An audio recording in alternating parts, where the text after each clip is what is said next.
Bora! Vamos para a parte 3 aqui. Gente, eu estava falando, fomos aqui, né, como se prova um casamento, agora a gente vai para os regimes de bens. Quais princípios se aplicam aos regimes de bens?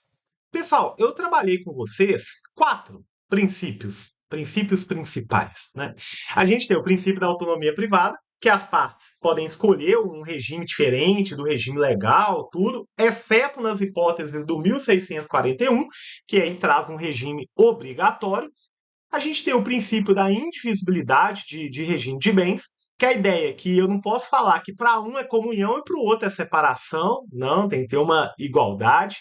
Princípio da variedade do regime de bens, a lei traz quatro regimes, que eu vou perguntar aqui na 21 quais são, então deixa para daqui a pouco, mas traz uma variação e ainda assim você pode criar um regime novo, sem problemas.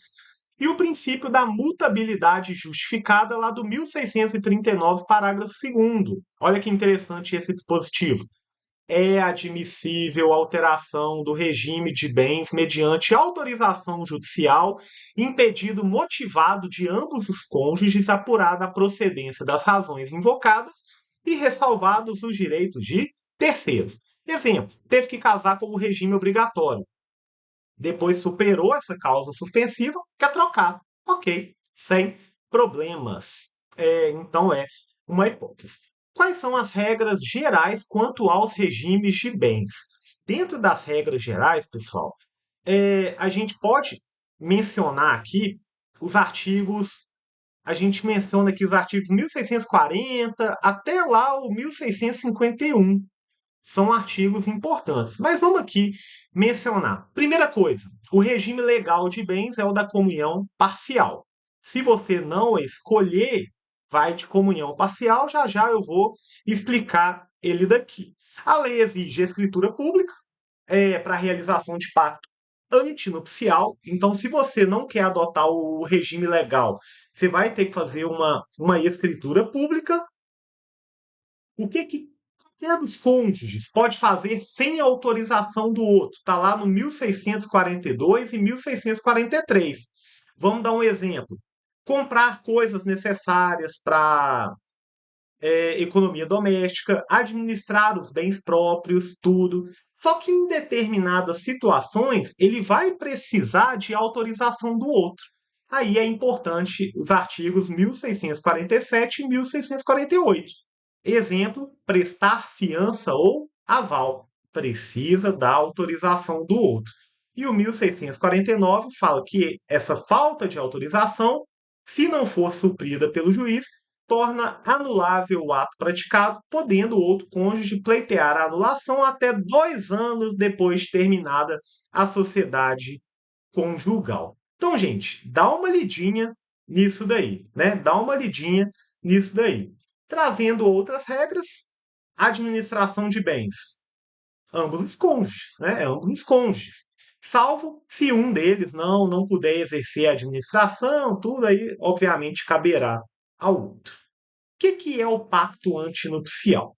O pacto antinupcial, que tem regulamentação lá no 1653 a 1657, a gente fala que é um contrato celebrado antes das núpcias. Por isso que a gente fala antinupcial. Se é lá na comunhão estável, a gente não vai falar de pacto antinupcial. A gente vai falar de um pacto convivencial, um contrato convivencial, porque não vai ter núpcias. União estável não tem casamento. O pacto antinupcial é formal, é solene, depende de escritura pública, como eu falei, não pode violar normas de ordem pública, mas ele permite que você escolha o regime de bens que vai ser adotado no seu casamento. Ótimo. Quais são os quatro regimes de bens trazidos pelo Código Civil? Pediu aqui para diferenciar. Gente, nós temos como regime de bens trazidos pelo Código Civil o regime da comunhão parcial de bens, artigos 1658 a 1666, regime da comunhão universal de bens, 1667 a 1671, regime da participação final dos aquestos, 1672 a 1686, e o regime de separação de bens, que pode ser a convencional ou a obrigatória. Lembrando que a obrigatória traz uma hipótese lá para os idosos, né, acima de 70 anos, tudo mais. O STF entendeu que eles podem escolher outro regime, desde que façam via pacto antinupcial. Se não fizer, vai seguir o obrigatório. E separação de bens, eu recomendo a leitura do 1687 ao 1688. Alguns destaques, né, que eu tenho que fazer com vocês para diferenciar. Regime da comunhão parcial é o regime legal. Se você não escolher, você vai para ele. E, como regra, vão se comunicar os bens havidos durante o casamento. Então, se for adquirido a título oneroso durante o casamento, como regra, comunica. O outro cônjuge terá direito à meação, independente de contribuição, tá, gente? Independente de contribuição. Mas a gente tem que lembrar que alguns bens são incomunicáveis. E aí eu recomendo a leitura do 1659. Ótimo. Adquiriu durante o casamento, em regra, comunica. Em regra, comunica. Está lá no 1660, tá? Mas eu dou um destaque maior aqui para o 1659, que é aquilo que vai excluir da comunhão.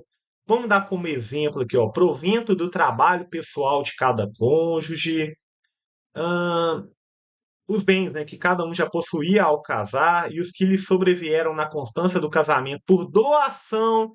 Então, se for doado, aí, ou por sucessão, né, os subrogados em seu lugar, como regra, não vai comunicar, tem que ter essa atenção. Ai, comunhão universal. Comunhão universal é que, como regra, não vai ter esse marco do casamento. Ah, vai comunicar somente depois do casamento. Não, vamos comunicar de forma plena. Mas eu tenho que lembrar vocês que essa comunhão universal não é absoluta, tá? Não é absoluta. A gente tem exclusão de bens na comunhão universal também. Onde está isso? 1668. Vamos dar como exemplo: bens doados ou herdados com a cláusula de incomunicabilidade e os subrogados em seu lugar. Dívidas anteriores ao casamento, salvo se provierem de despesas com seus aprestos. Exemplo: preparativo do casamento é uma dívida anterior ao casamento e, obviamente, ambos vão ter que pagar. Depois vocês dão uma olhadinha nesse artigo que vale a pena.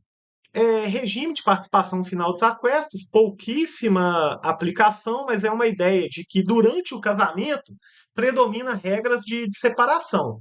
Na dissolução, a gente adota a comunhão parcial. Isso muda o quê? Gestão. Se durante o casamento predomina a separação, cada um vai administrando ali os seus bens próprios, sem depender de autorização, tudo.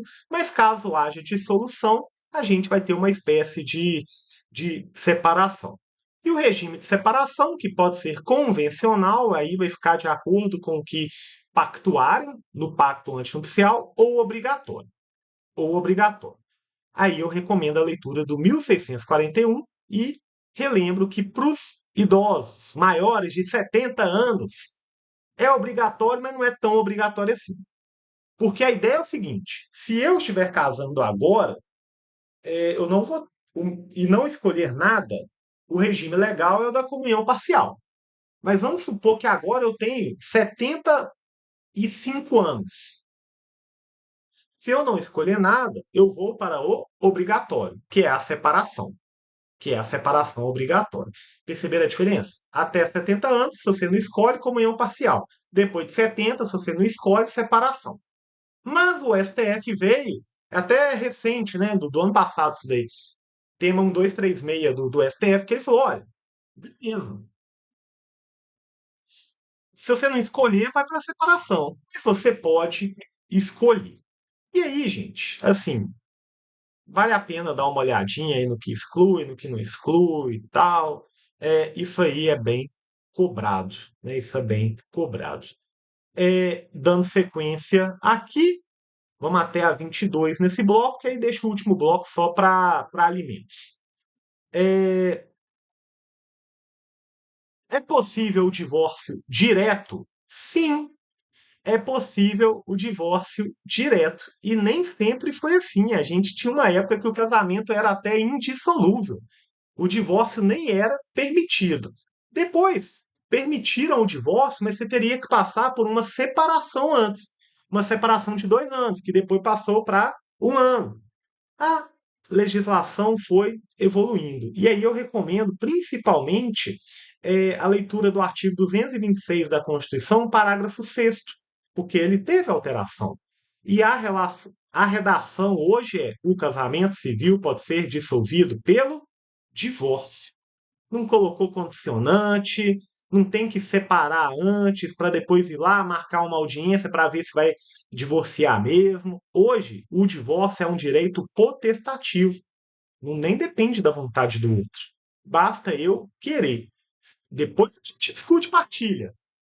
De questão de bens, tal, a gente vai discutir. Mas o divórcio, se eu quero, eu posso. Não tem problema quanto a isso. Então, vou fazer um cortezinho aqui, porque aí depois a gente vai para o direito de alimentos, aí deixa o último bloco específico para isso.